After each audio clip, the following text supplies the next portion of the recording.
What's up everybody? Now before I get into this video I would like to apologise for not uploading recently, but today is going to be the last day to get my load of uploads sort of recorded and uploaded, so everything will be uploaded by tonight as of recording this video, which is Monday the 30th of December 2024.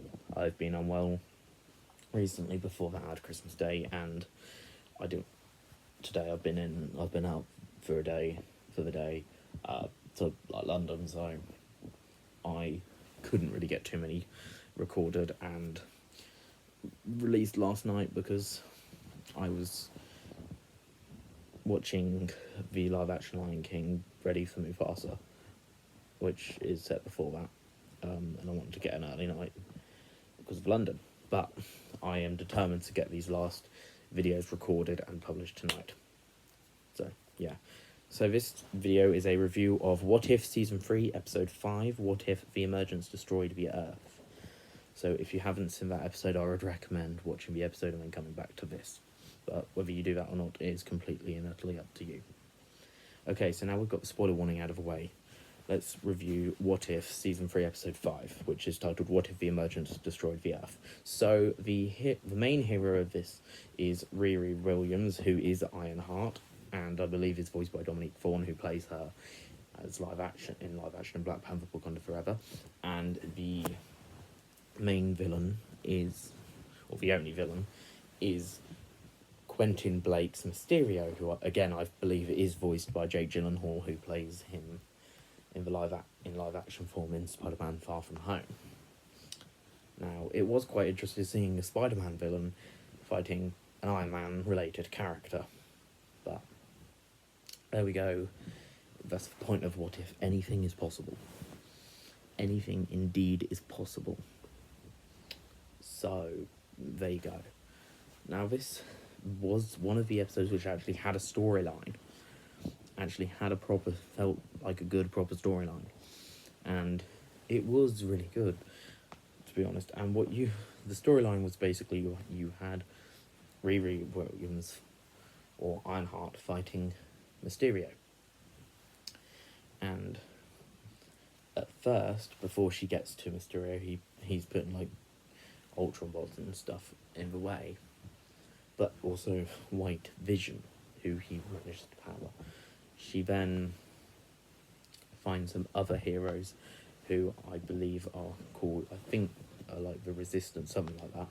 And they are there to basically try and help Mizarth, which are basically, the members for that are Valkyrie. I know it's Valkyrie and Wong for definite, along with like one or two other people who I've forgotten the characters. And Ironheart teams up with them to defeat Mysterio, and she goes as far as gaining the White Vision's sort of suit to fight back against Mysterio, and she fights long and hard, and she's still losing to the point, and Mysterio is revealed that it is just the two of them fighting there. The rest of her friends have died, which wasn't true, but that was just Mysterio's illusions. And then the Watcher himself broke his oath again, which then leads on to another episode in the future of What If Season 3, which I will talk to you in a bit. So, and he basically breaks his oath by interfering again, and he says to her, he's like saying, fight, like edging her on, getting her to fight back, and she does, and she succeeds and wins the battle. And then she wins, and not only does she win against Mysterio, I believe he dies, but I can't remember, to be honest. But she realises her friends, the sort of people she worked with to help, because they were the only ones she could really trust, but sort of people she'd worked with to try and stop Mysterio's plans, she realises that they're still alive, which is good, and they want to know how they can show people that there are still heroes across the world. There might not be a lot, but some exist, and it's a calling sign across the world, so the world know there are some heroes looking after it, and if there are any other heroes sort of hiding away, there are other heroes there too, so they can hopefully find them.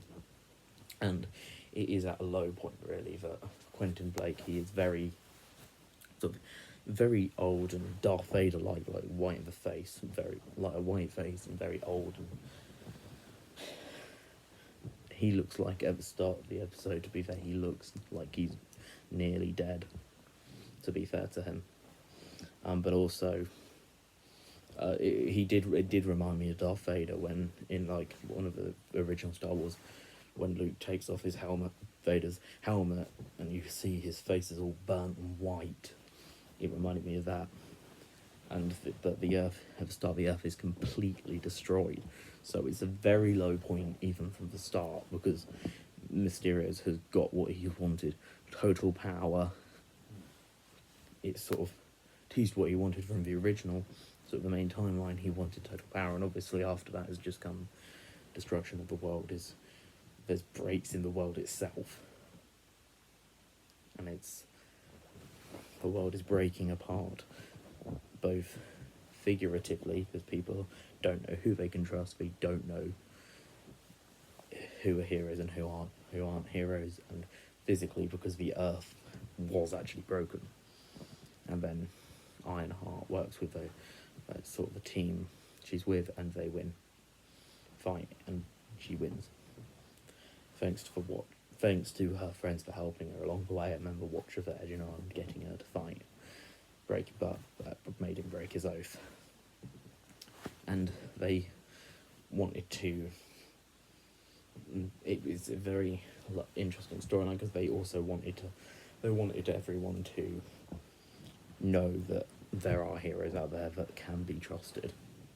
And if there are any other heroes, there's other heroes that can be trusted. So hopefully to find them and join them.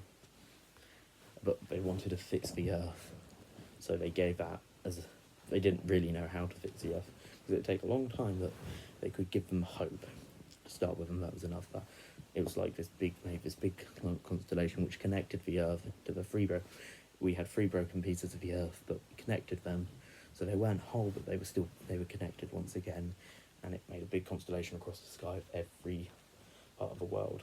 And it was a big A, Avengers, referencing the big A from the Avengers logo. So, yeah. And this is, that A's been used throughout the MCU many times.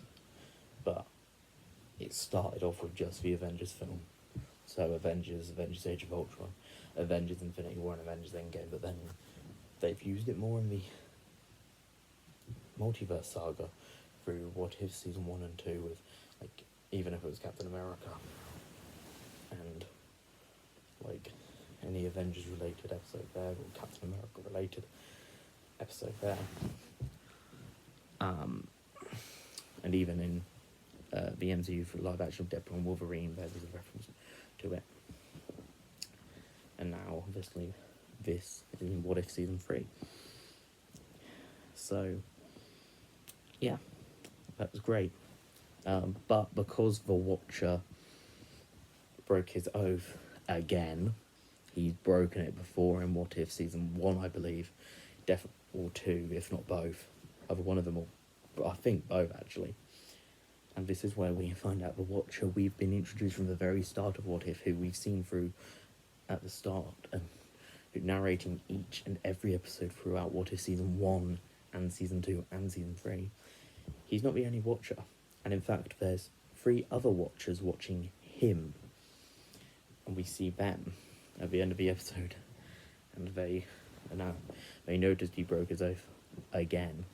They said, we need to watch him, sort of teasing something for another episode.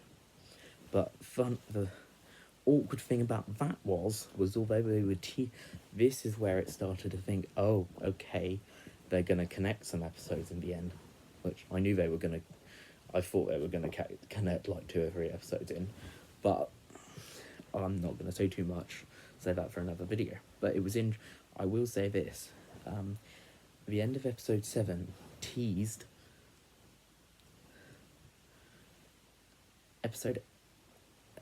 not episode 7, sorry, the end of episode 5, What If Season 3 episode 5, was teasing What If Season 3 episode 7.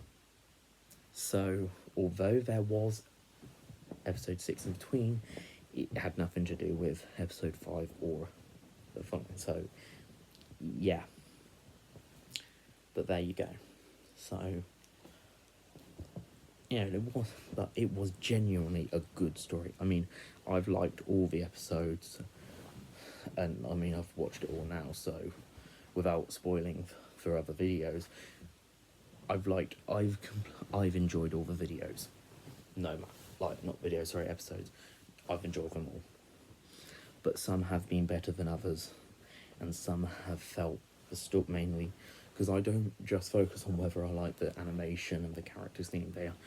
Animation is always good, it always has been and always will be, which I was concerned at first. I thought I wouldn't like it, but I thought I'll give it a go, and I did enjoy that, which is now why, if I'm going to see an animated show, I'm going to watch it no matter what the animation style is, because I might end up liking it. Because I noticed the trailer for Your Friendly Neighborhood Spider-Man is out, and that looks weird, animated style again, but I'm still going to watch it because it's not just the animation style I'm there for. I'm there for the episodes themselves and the storylines and the characters and how they're portrayed by the actors. Obviously, it's a bit different, more difficult when it's animation because they're voicing them, not physically playing them, but it is still well done because they can do it well enough where you can see them almost like you can see them move sort of realistically. It's just animated, but out of all the episodes, they were good. It's just some storylines felt like, and they all had storylines, and the storylines made sense, yes, but some episodes had storylines which seemed important, and then others had storylines which seemed like something they didn't have to do, it was more of a fun storyline rather than an important storyline, one which really gets you in there. But I think this was a really powerful villain for What If Season 3, and I would argue throughout What If he's one of the most powerful villains we've seen. And I would argue he is, out of the villains I've seen through What If Season 1 and 2, I would say I would rank him below. I wouldn't rank him as high as Infinity Ultron from Season 2, but I would rank him literally just below Infinity Ultron. So I wouldn't put anyone higher than him, apart from Infinity Ultron. But obviously that is because Infinity Ultron was originally Vision, who absorbs the stones. Infinity Stones becomes Infinity Ultron. It's an interesting look. So those basically merge with Infinity Stones, Vision and Ultron, apart from What If Season 2. Really powerful guy. But, it's a really good episode, and I really enjoyed it. And like I said, this was a storyline which really gave us the key, and because it was such a powerful villain, I've got to give it, it's definitely one of the higher markers here. However, my one and only criticism of the episode that I have is the fact that it teased for something upcoming, which did upcome. However,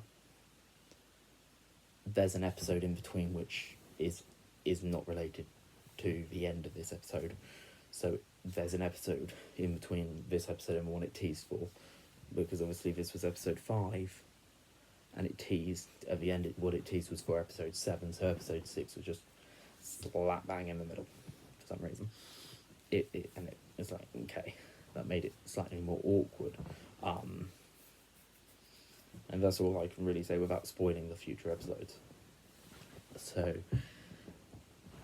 for that reason, I'm it's really annoying because had they not teased anything at the end or teased for the next episode, I would be giving it a 10 out of 10, to be honest. But because of that one thing, it's not a small thing I can easily think, okay, yeah, sure.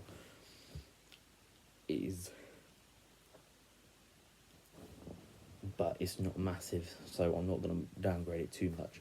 So I am happy to rate this episode a 9 out of 10.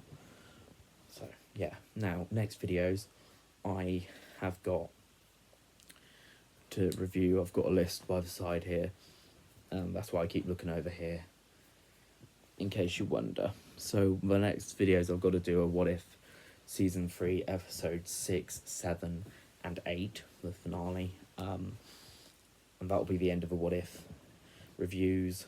Then I've also got some other reviews to do for The Simpsons 2024 Christmas special movie, the Doctor Who Christmas special for this year 2024, and the new Wallace and Gromit movie. And then I will be recording Mufasa the Lion King either tomorrow or the following day as recording this video, which will be either, and I will record it and release it the day I record it. So Mufasa the Lion King will be published either tomorrow or the following day as of recording this video, which is, tomorrow is Tuesday December, the 31st, 2024, and the following day is January 1st, 2025, so it's either going to be New Year's Eve or New Year's Day.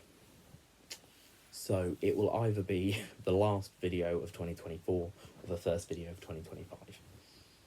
So I do not know that until a further date, to be honest. So yes, I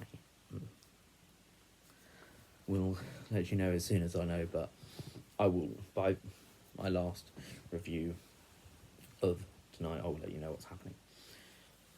So yeah, and with regards to What If Season 3 Episode 8, I have decided now that I'm not going to do a 9th episode to review it, the whole series on a whole. What If Season 3 Episode 8 will be my last What If Season 3 review. It'll be a review of that episode, and then at the end I will go over the whole of the series. So, there you go. So yeah, so just to recap, my next videos, and this will be in order of publishing, will be What If Season 3 Episodes 6, 7, 8. Then it will be the Simpsons Christmas special movie on Disney Plus for the 2024, the Doctor Who 2024 Christmas special, and the Wallace and Gromit, the new Wallace and Gromit movie. And then Mufasa the Lion King will publish either New Year's Eve or New Year's Day. So will either be the last video of 2024 or the first video of 2025. So thank you guys for watching, and goodbye.